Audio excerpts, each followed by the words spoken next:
Welcome back to this edition of Grizzlies Daily. I'm your host Malik. As you can see, we are back in the regular setup. Day two of free agency is complete, and we were really expecting some. We were hoping for some big news, and we got some. Just not the news that we wanted to hear. And I saw this on my drive back.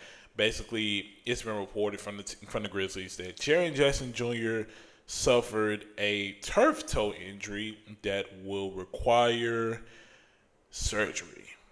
And I'm gonna pull up the exact tweet right here because it's from my favorite account, Grizzlies PR, which has never brought us any good news. So that's that.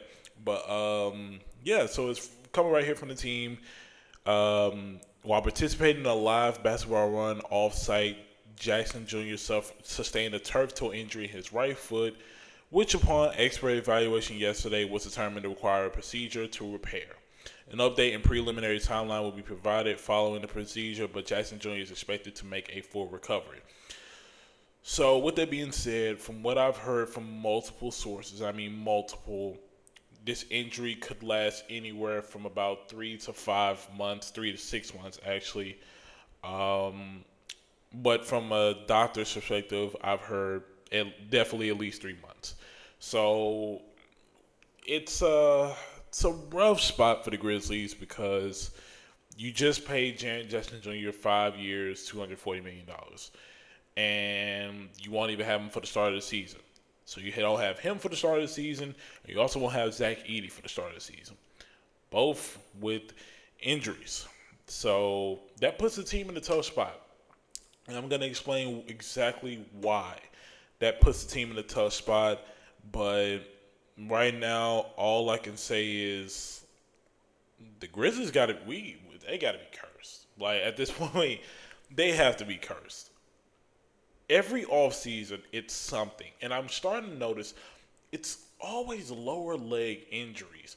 I mean, you fast forward to last year in the offseason, Gigi Jackson breaks a bone in his toe and is out for basically the first half of the season. Fast forward, Zach Edey, ankle injury to miss the beginning of the season next year, and now Jaren Jackson more than likely to miss the beginning of the season this year as well. So, yeah, I don't know what's going on with the Grizzlies and why they're so cursed with these injuries, but that's just the reality we're living in, and it really makes you think, how does the team move forward, especially with the rest of free agency going on. So one will have to think what's going to happen next, and all I got to say is it's definitely a change in moves. I mean, 1 minute we're excited because the Grizzlies are making necessary moves, bringing in Ty Jerome, re-signing Aldama and Jaren, and even Cam Spencer, and now we're here back at square one, wondering how is the beginning of the season even going to look. But the reason this puts the Grizzlies in a very tough spot is because, for one, you have to look at it from this perspective. We talked a lot about Brandon Clark being traded and possibly John Conchar, and we actually got confirmation from Brett Siegel on Twitter that the Grizzlies have John Conchar and Brandon Clark on the trade block, and possibly KCP as well. So the reason this puts them in a tough spot is because, as much as we talk about trading a guy like Brandon Clark, right now he's the only guy that's available to play the five right now.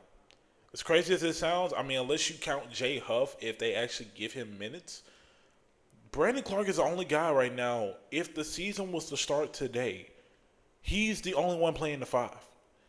And I don't feel comfortable with Brandon Clark playing the five and Jaren Jackson Jr. isn't on the floor. That's a recipe for disaster. I'm sorry. One would have to think the Grizzlies, and we've advocated for the longest, obviously you go after, your main priorities, which is re-signing Jaren and re-signing Santi for the deals that you got them on, and then re-signing Cam Spencer for that team-friendly deal and Ty Jerome for the team-friendly deal. One would have to think that main priority right now, and it was already a priority to get a center or at least a backup center. Yeah, that goes from maybe the third priority to the first priority because right now the Grizzlies are preparing to start their season without their starting front court, and they probably won't have it back until maybe December. That's not that's not good. That the team is possibly going to have the first 2 months of the year or of the season without their starting front court, and one of them being an all star. So not a good sign. Not a good sign at all. Um, I don't even know if Brandon Clark gets shipped at this point. I think if you try to ship Brandon Clark, you wait until maybe the deadline, maybe the trade deadline. I would say for right now, I'd hold on to Brandon Clark unless you get somebody back for good value. Um, I mean, maybe DeAndre Ayton, but I've seen a lot of people kind of go against that because of his work ethic. I'd say Grizzlies go after a guy like Andre Drummond just to pass. I really don't know who the Grizzlies can go after because it's a story we've had to talk about constantly with injuries and it being a big man. Yeah, honestly, I got nothing. I gotta be honest with you, I got nothing because it came as a shock. It simply did come as a shock, and that's always the worst news. But one question we can definitely think about is who's going to step up in the absence of Jaren Jackson. Reason being, I would say, um, I would say a guy like G.G. Jackson we can expect to step up, mostly because he's going to have experience in that four spot now. He probably won't be a starter, probably not, but just off the bench, his minutes are going to go up. So that's a good test to see if G.G. Jackson is worth keeping instead of trading. And that's if he's still on the team after free agency because at this rate, anything can happen. We've seen it all. We saw Damian Lillard get waived. Yeah, crazy. And that actually made Giannis upset. So, like I said, this is not me mentioning the Giannis news. It's just giving you an example of how unpredictable this all season has been. The Bucks waived Damian Lillard to sign Miles Turner. Crazy times we're living in. Imagine saying that back in 2016, 2017. Right. So this all season is unpredictable, but I would say expect a guy like G.G. Jackson to step up. Maybe even expect Cedric Coward to step up. Maybe he takes an early leap and develops well into his position.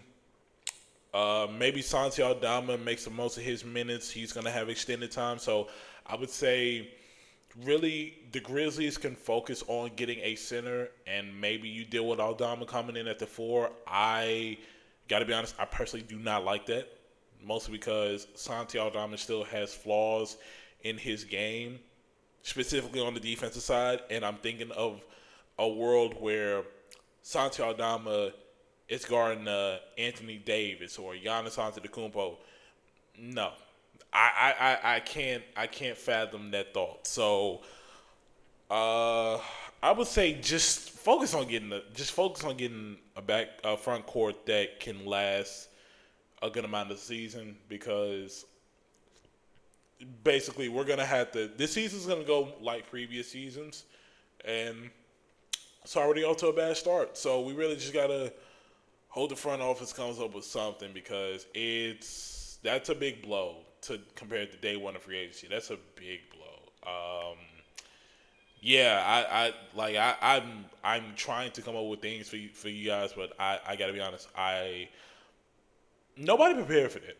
Nobody prepared for this, so we just gotta hope for the best and hope that we get some good news out of this entire thing.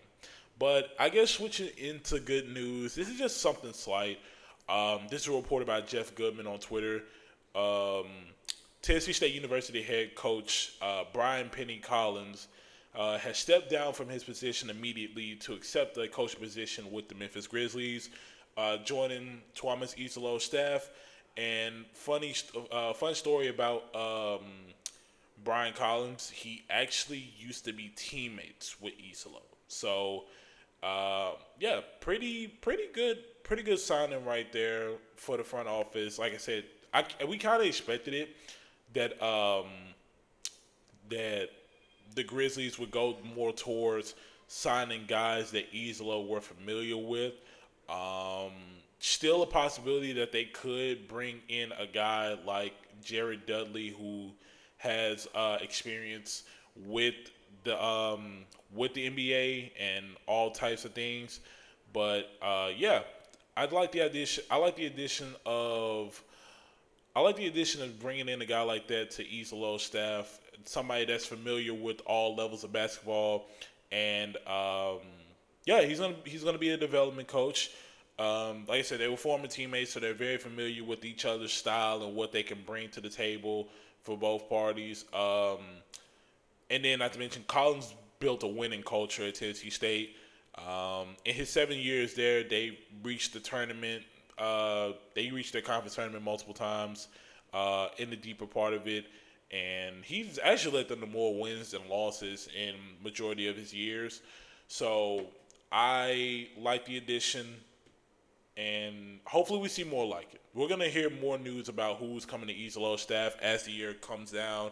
So we just gotta kind of wait and see what the front office does. So two main priorities: getting a front court that's gonna last into the beginning of the season, and also getting more guys on East Low staff. Yeah. So honestly, that recaps day two of free agency. Obviously, um, quiet day for the Grizzlies, except for the Jaren Jackson news, but no real moves happening. Hopefully, we hear something later today as well. So, if we find out, definitely have that for you guys in the next video. But if you like this, so make sure to like the video, subscribe, turn on post notifications, so that way you get notified for when the next video comes out. As for this edition of Grizzlies Daily, my name is Melek, and I'll see you all in the next video.